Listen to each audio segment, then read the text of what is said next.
Nel video di oggi ti mostro come creare facilmente una calza della Befana fai da te con quello che hai in casa.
Se ti piacciono tutorial come questo, ti ricordo che puoi iscriverti adesso al mio canale cliccando su iscriviti e sulla campanella per non perderti nessuno dei prossimi video. Tu come farai la tua calza della Befana fai da te quest'anno? Fammelo sapere nei commenti e se questo video ti è piaciuto potresti lasciarmi il tuo like e condividerlo sui social. Io ti ringrazio fin da ora.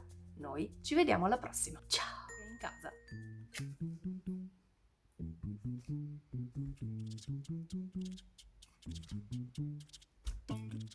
Su iscriviti.